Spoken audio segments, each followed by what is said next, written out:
Isang mapagpalang araw sa iyo, Sir Eric. Mayroon akong kwentong ibabahagi sa inyo ngayon.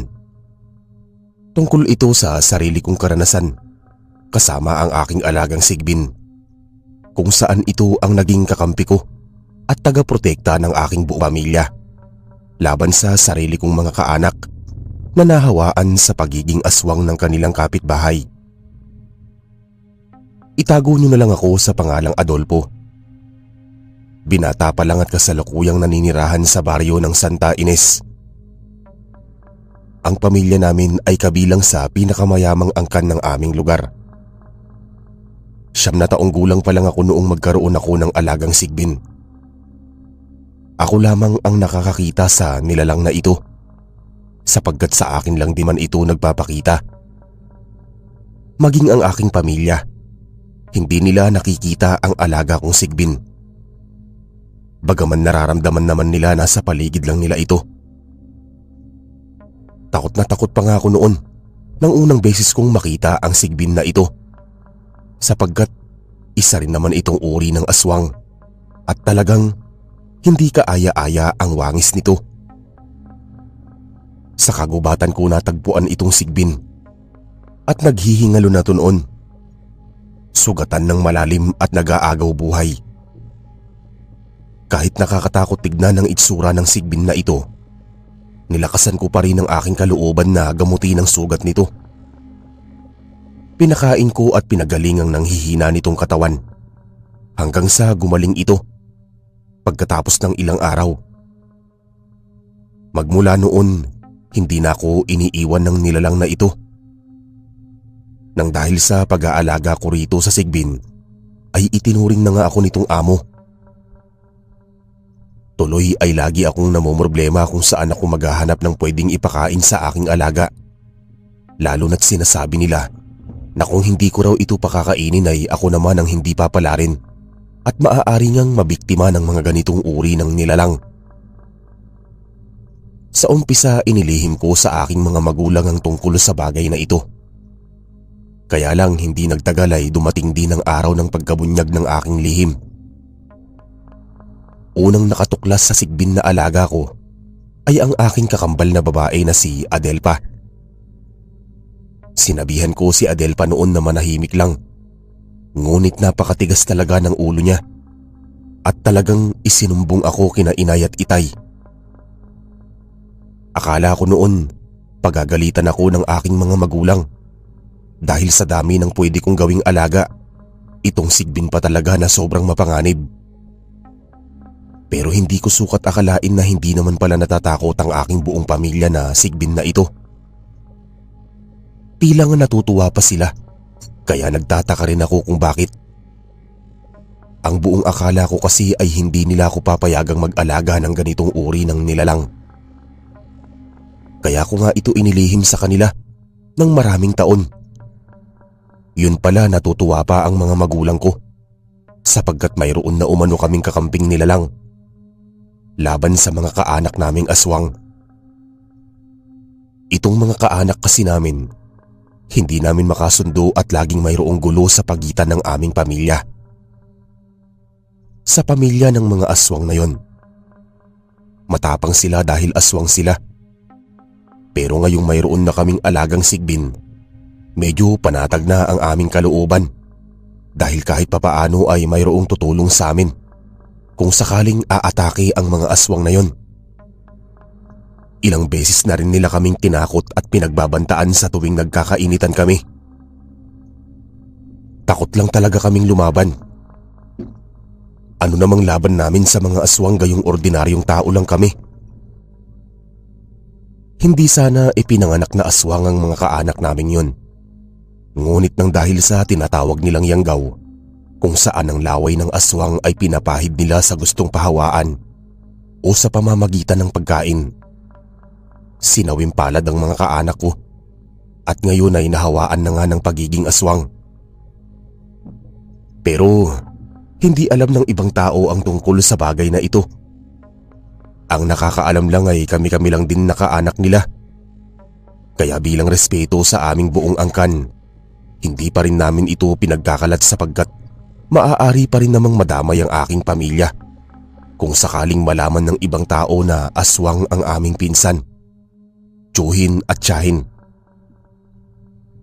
Mula pa noong pumanaw ang aking lolo at lola ay hindi na naging maganda ang relasyon ng pamilya namin sa aming sariling mga kaanak. Nagkaroon na ng malaking gulo ang aming angkan dahil sa pag-aagawan namin ng lupa na wala namang legal na titulo. Ang agawan sa lupang ito ang siyang nagbigay ng lamat sa relasyon ng aming angkan. Buhat noon hindi na namin nagawang magkasundo at palagi na lang mayroong gulo. Lalong-lalo na kung lupa ang pag-uusapan.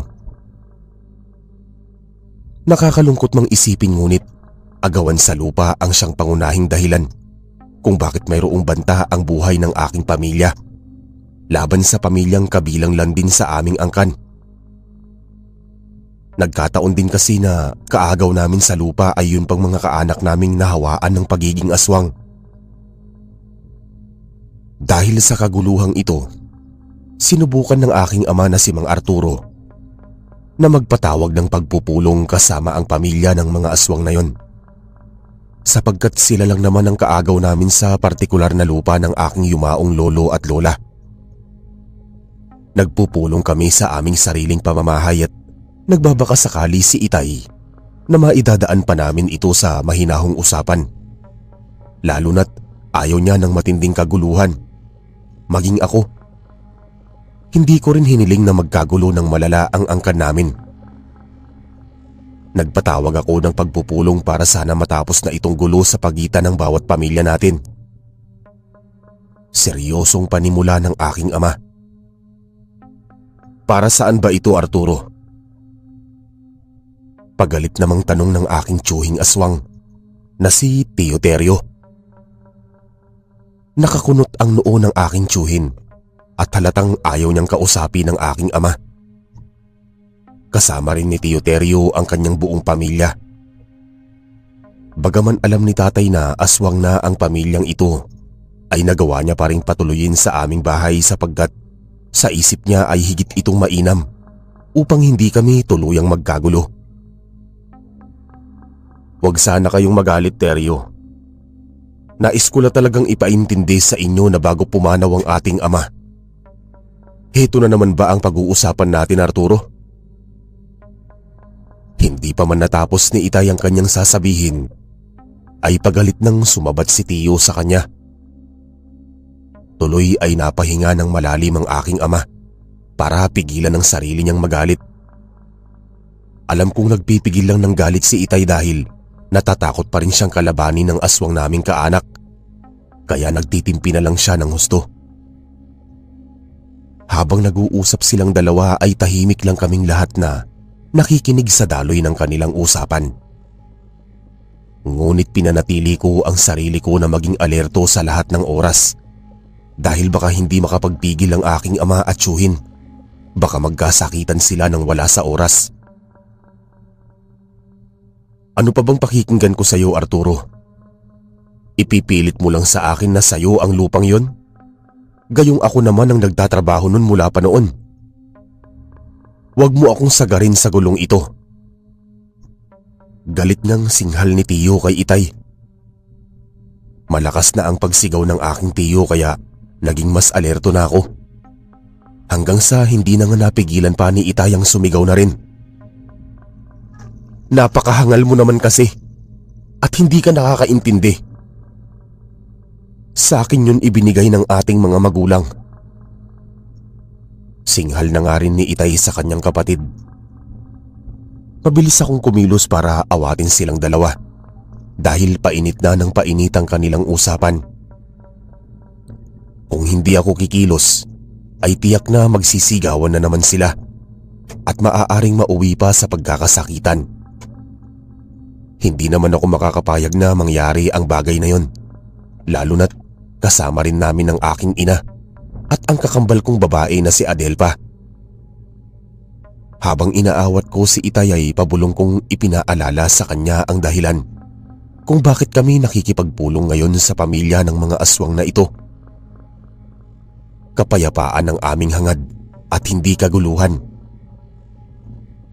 Pinakalma naman si Tio Terio ng kanyang asawa Ngunit namumula na rin siya sa galit. Talagang kahit anong paliwanag ang gawin ni Itay para kay Tiyo, hinding-hindi siya papayag na ipaubaya ang lupang hindi niya naman pagmamay-ari. Lalo kasing tumatapang si Tiyo Teryo magmula noong natamo nila ang kakayahan ng isang aswang.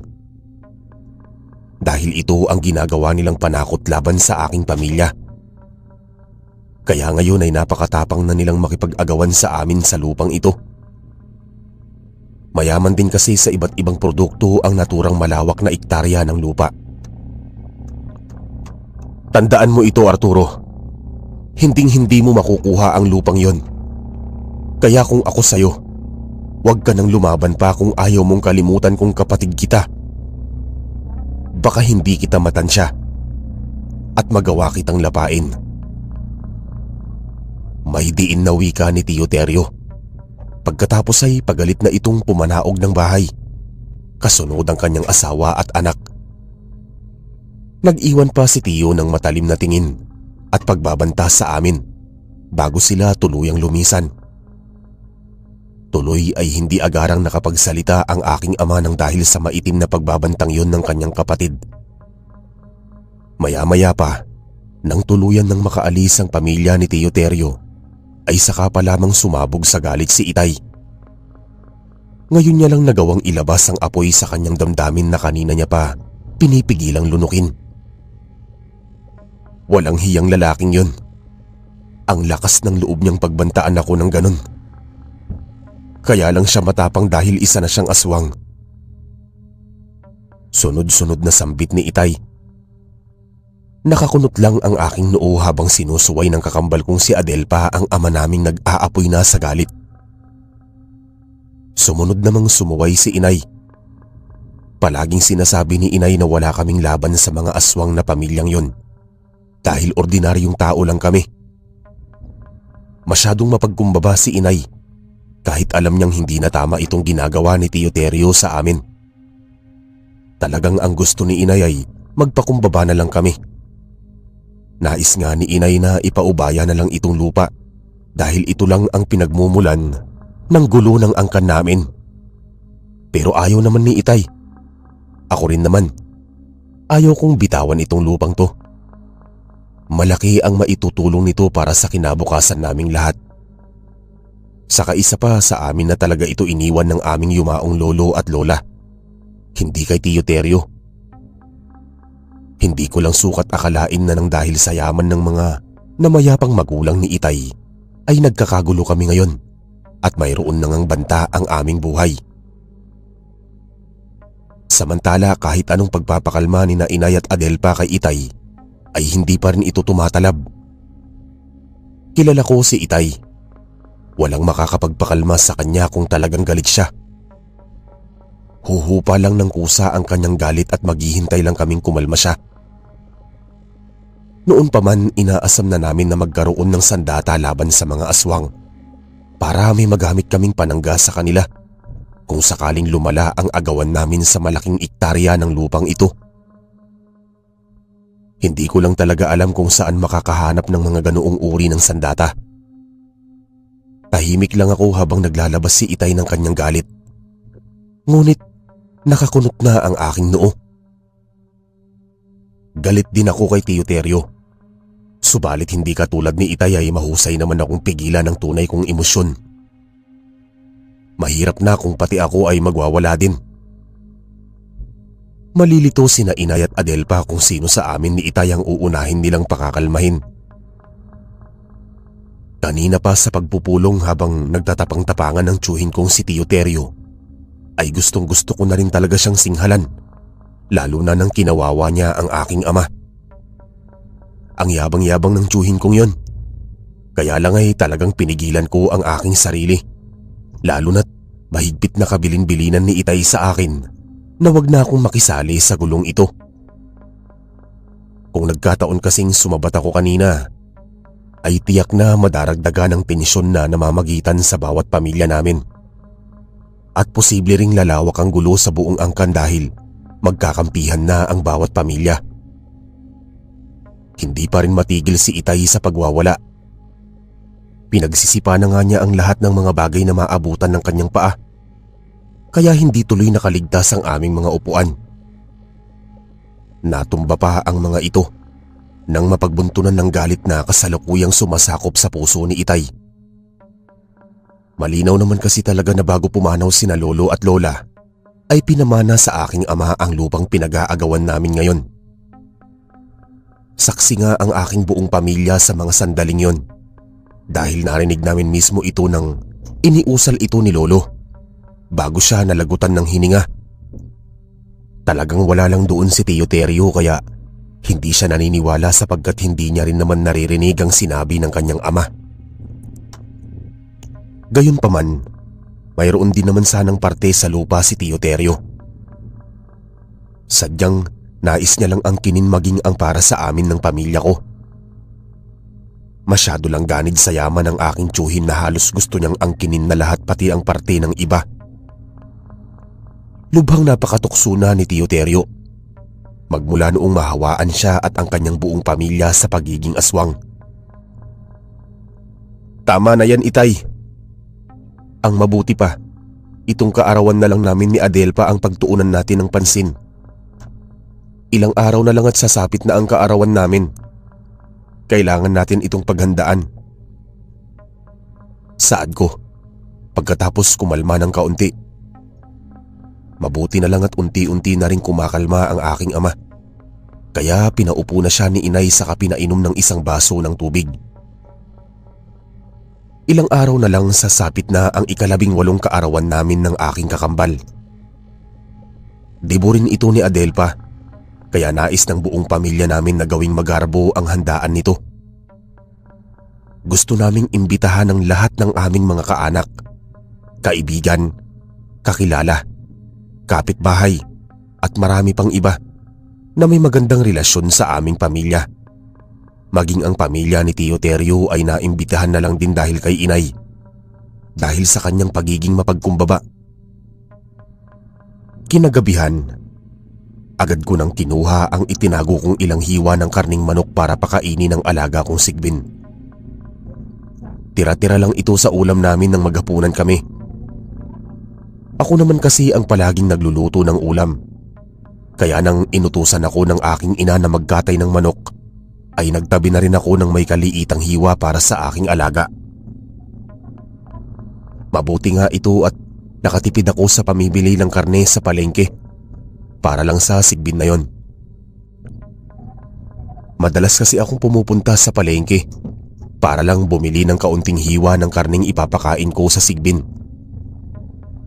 Hindi ko naman ito niluluto sapagkat hilaw naman ang kinakain ng aking alaga. Kaya hindi rin ako nahihirapan sa pagpapakain nito.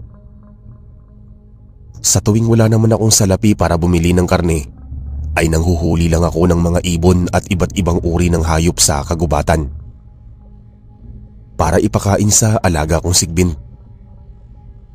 Hindi naman kasi mapili sa pagkain ng nilalang na yon. Kahit na anong uri ng karning hilaw ay kakainin nito.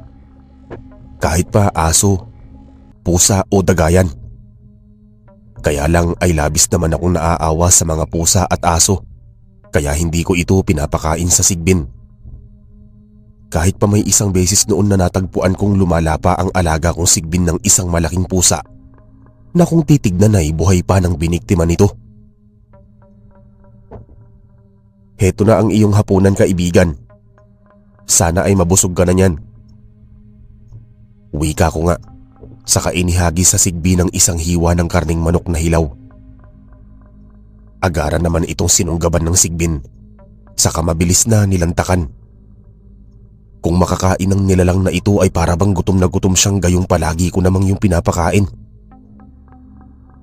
Pagkatapos kong pakainin ng alaga kong Sigbin, kinuha ko na nga ang aming palakol upang sibaki ng mga kahoy na hinakot ko pa mula sa kagubatan. Ilang araw na ang nakalipas. Tiyak kasi ako na malaking handaan ang magaganap para sa darating na kaarawan namin ng aking kakambal. Kaya naghahanda na ako ng maraming kahoy na panggatong para dito. Habang nagsisibak ako ng kahoy, ikinuwento ko naman sa alaga kong Sigbi ng nararamdaman kong inis at galit laban sa pamilya ng mga aswang na yon. Bagaman malamig na ang simoy ng hangin sa labas, pinagpapawisan pa rin ako dahil ang bawat hataw ko sa pagsisibak ng kahoy ay mayroong galit na kaakibat. Para bang kahoy ang pinagbubuntunan ko ng galit na yon. Iniisip ko kasi na yung sinisibak kong kahoy ay ang ulo ng aswang kong tiyuhin. Ganito ako kapag magalit. Nagmana ako sa aking ama nitong pagiging magagalitin ko. Ngunit marunong din akong mapagkumbaba gaya ng aking ina. Itong ugali ko ngayon, kombinasyon lang ng ugali ng mga magulang. Maya-maya pa hindi ko na malayang inabot na ako ng 8:00 ng gabi. Kaya tinawag na ako ni Itay para pumasok sa loob. "Adolfo, iho. Abay gabing-gabi na. Tigilan mo na yung pagsisibak. Bukas mo na yan ituloy. Pumasok ka na rito at matulog ka na." Wika nga ni Itay sa akin. Agaran naman akong napahinto sa aking ginagawa. "Opo, Itay. Saglit lang po at tapusin ko muna itong isa. Papasok na rin ako ngayon." Tugon ko, saka pinahira ng aking pawis. Napalingon ako sa alaga kong sigbin at naroon pa rin naman siya sa kanyang pwesto. Sanay na rin ang sigbin na ito sa presensya ng aking buong pamilya. Kaya hindi siya biglang nawawala kung kapamilya ko lang ang lalapit sa amin. Pero kapag ibang tao, sa isang iglap lang ay naglalaho na parang bula ang sigbin. Tumalikod na nga si Itay sa akin at pumasok na siya sa silid nila ng aking ina. Umayos na rin ako ng tayo sa kakinuha ang aking damit pang itaas. Pagkatapos ay agad ko na itong ipinampahid muli ng aking masaganang pawis. Nagpaalam na rin ako sa aking alagang sigbin bago ako pumasok ng bahay. Ilang minuto lang ang nakalipas, nakatulog na rin ako dahil sa nararamdaman kong pagod mula sa pagsisibak ng kahoy kanina. Lumipas ang 4 na araw. Dumating na rin ang araw ng kapanganakan namin ng kakambal kong si Adelpa. Maagang gumising ang bawat membro ng aking pamilya upang simula ng pagkakatay namin ng 2 baboy. 2:00 pa lang ng madaling araw ay gising na nga kami. Lalo na't maaga ring isinasagawa ng membro ng aming simbahan ang manyanita para sa amin. Hindi naman ako mahilig sa manyanita na yan. Pero si Adelpa ay sobrang hilig niya. Kaya siguro nagpasabi si inay na haranahin kami ng madaling araw. Pero nauna pa rin naman akong gumising kaysa sa pagdating ng mga taga-simbahan naming nagmamanyanita.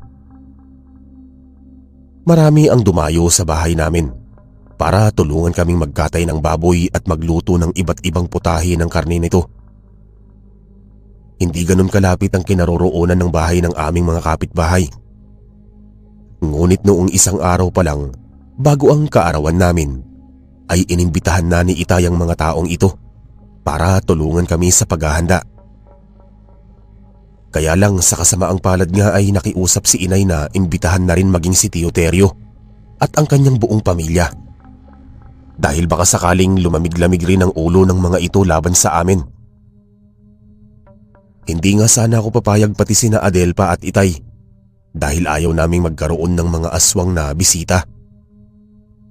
Ngunit labis talagang nagsusumamo si inay. Kaya sa huli ay pinagbigyan ko na lang si inay. Wala na rin namang magagawa pa si Itay dito dahil hindi niya naman matitiis ang kanyang asawa.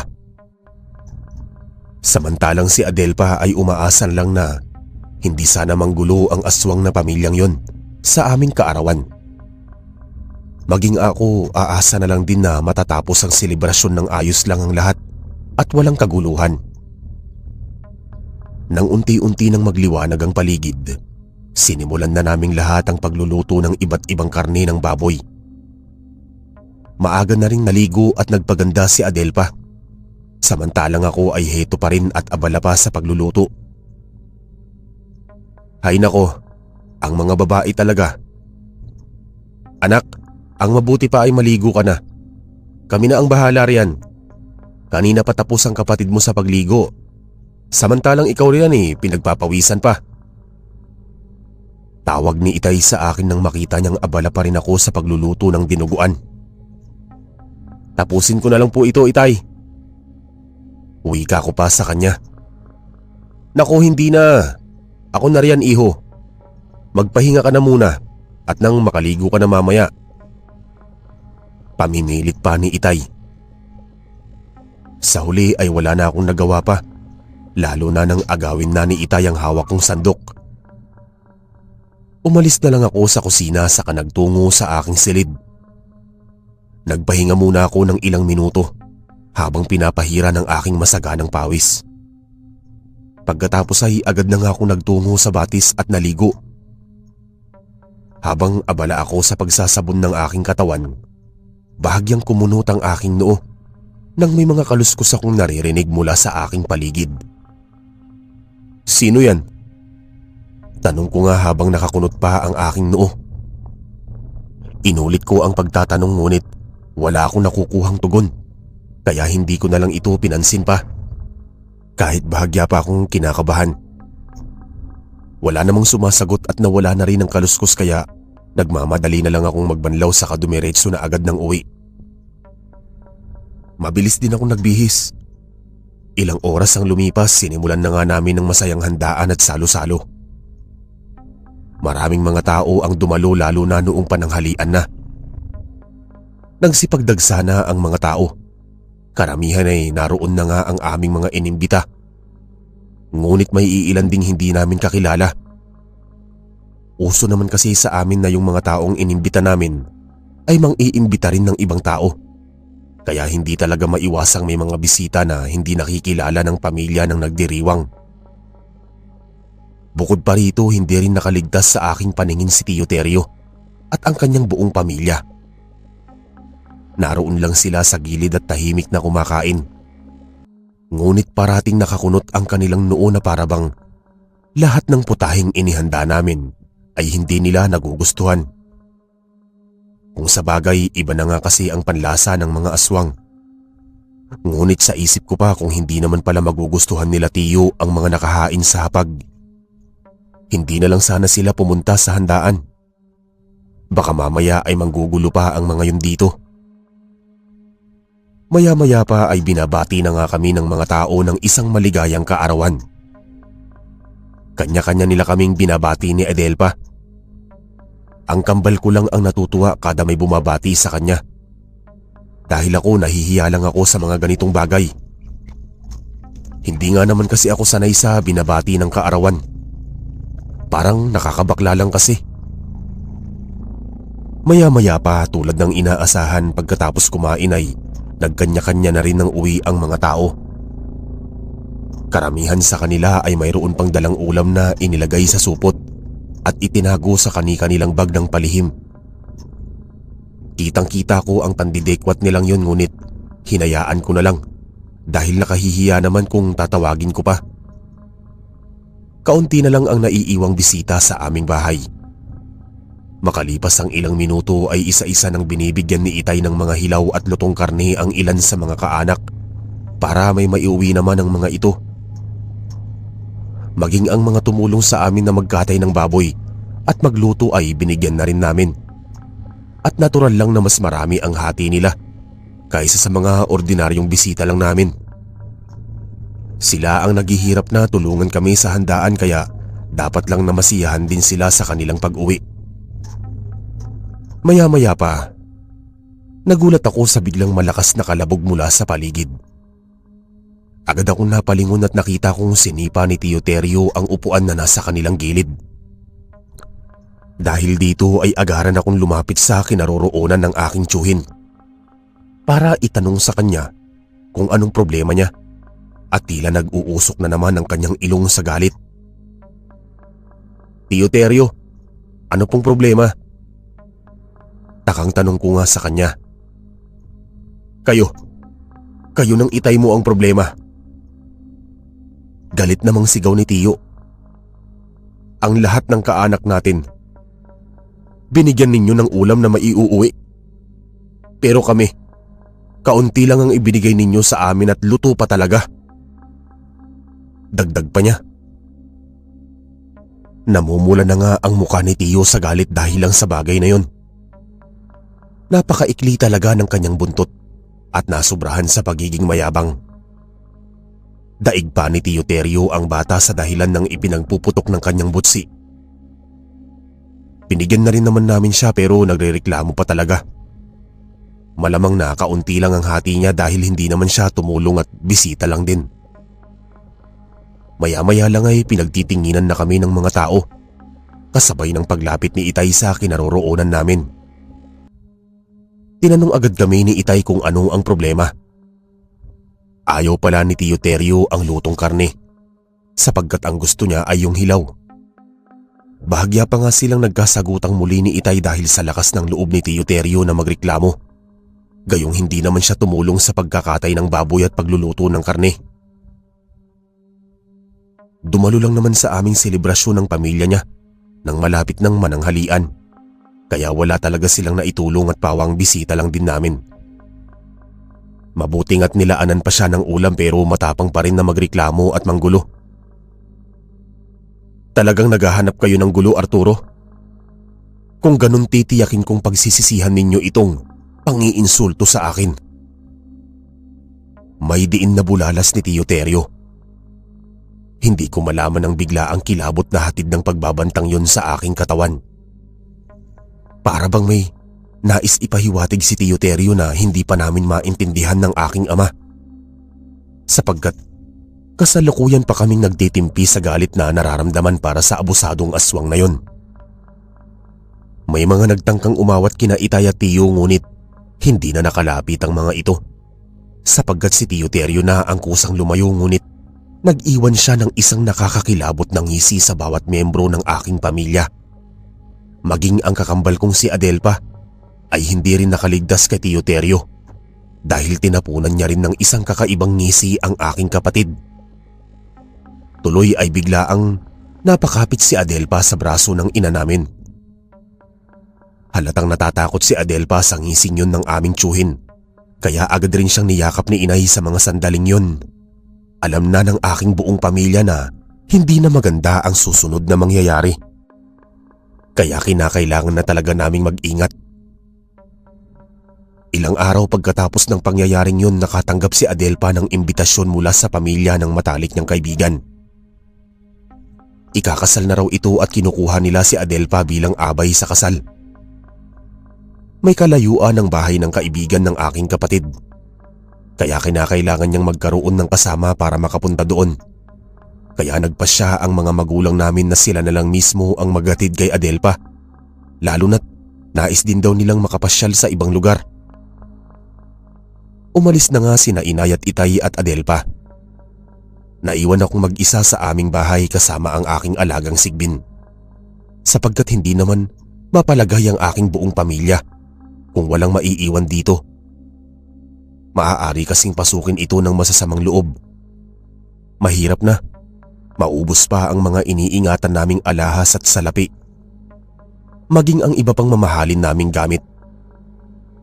Matagal na talaga kaming tinatarget ng mga magnanakaw dahil isa nga ang pamilya namin sa mga pinakamayamang pamilya ng aming lugar, dahil na rin sa angkan naming mayayaman din. Kinagabihan nun, mag-isa akong naghahapunan ngunit kasama ko pa rin ang alaga kong Sigbin. Habang kumakain ako, nagulat ako sa biglaang pagtahol ng aso ng aming kapitbahay. Sa umpisa ay hindi ko naman ito pinansin ngunit habang tumatagal ay iba na ang pakiramdam ko sa paraan ng pagtahol ng aso. Sinundan na kasi ito ng pag-alulong na siyang naghahatid ng kilabot sa aking kalamnan. Napalunok tuloy ako nang wala sa oras kahit hindi ko pa masyadong nanguya ang aking kinakain. Ang iingay ng mga aso sa labas. Hindi lang isa kundi maraming aso na ang umaalulong. Hindi ko alam kung anong nakikita nila at tila nagwawala yata sila, at pinagsawalang bahala ko na lang ito at nagpatuloy sa pagkain. Maya-maya pa, napansin ko na lang lalong lumalakas ang alulong ng mga aso sapagkat lumalapit ang mga ito sa tapat ng aming bahay. "Tumahimik kayo!" Singhal ko na nga mula sa loob. Pero tila walang naririnig ang mga asong yon at patuloy lang sila sa pag-alulong. Kaya tumayo na muna ako upang lumabas at bugawi ng mga asong yon. Pagbaba ko naman ng aming hagdan, agad siyang pumulot ng maliit na bato at mabilis na pinatamaan ng isa sa mga aso. Ngunit mabilis din naman itong nailagan. At sa hindi inaasahang pagkakataon ay dumiretso ang bato sa isang tao na nakatayo sa di kalayuan mula sa aking pwesto. Automatiko akong nagulat nang makita ang hindi nakikilalang tao, kasabay ng bigla ang pagpintig ng mabilis ng aking puso. Pilit ko na inaaninag kung sino ang taong yon, subalit walang ilaw sa labas at madilim na ang paligid. "Sino yan?" Kinakabahan ko nang tanong. Dahan-dahan akong humahakbang papalapit sa taong ito. Subalit nagulantang na lang ako nang bigla ako nitong sugurin, kaya mabilis pa sa kidlat akong napasigaw sa kaumakyat ng hagdan at pumasok sa loob ng bahay. Pagkatapos ay taranta kong ikinandado ang pintuan. Mahabaging langit. Anong klaseng nilalang ba yun? Singhal ko pagkatapos ikandado ang pintuan. Saka ako nagmamadaling lumayo mula rito. Kaya lang nakalimutan ko pala na bagaman nakasarado na ang aming bintana, ay hindi pa rin ito nakakandado. Kaya nanlaki naman ang mga mata ko nang marinig ang kalabog sa aming bintana na para bang may nais pumasok mula rito. Tuloy ay nagmamadali akong lumapit sa bintana namin upang ikandado sana ito, ngunit nakapasok na ang naturang nilalang. Sobrang bilis na ng pintig ng aking puso nang dahil sa takot. "Sino ka? Huwag mo akong lapitan!" Taranta kong singhal sa kawala sa sarili na napaatras. Hindi makilala ang muka ng taong kaharap ko ngayon sapagkat nababalot ito ng maraming balahibo. Bagaman natitiyak kong isa itong aswang kahit hindi nagsasalita, bago sumagi sa aking isipan na maaaring si Teuterio ang aswang na ito. Hindi ko tuloy malaman kung ano ang aking gagawin dahil inunahan na ako ng matinding takot. Nang bigla akong sugurin muli ng aswang, nagulantang na lang ako nang biglang umatake sa nilalang na ito ang alaga kong sigbin at silang dalawa ang nagtutuos ngayon. Sobrang tapang ng sigbin. Humihiyaw ito kasabay sa paghiyaw ng aswang. Doon ko nalaman na boses nga ito ni Teuterio. Bagaman nagbabago ng kaunti ang kanyang boses na parang isang halimaw, ilang minuto ang itinagal ng labanan bago tumakas ang aswang kong tiyuhin at marami siyang sugat na natamo mula sa bawat atake ng aking alagang sigbin. Halos hindi ako makahinga pagkatapos ng pangyayaring yon. Kinabukasan napabalita na lang sa aming baryo ang biglaang pagpanaw ni Teuterio. Kaya naman alam ko na agad kung ano ang nangyari sa aking tiyuhin. Kabado ko itong ibinalita sa aking mga magulang at kakambal nang makauwi sila. Magmula noon, wala nang nanggugulo pa sa buhay ng aking pamilya nang dahil sa alaga kong sigbin. Naging sa amin na rin ng tuluyan ng pinag-aagawan naming lupa sapagkat hindi na ito pinaglalaban pa ng pamilya.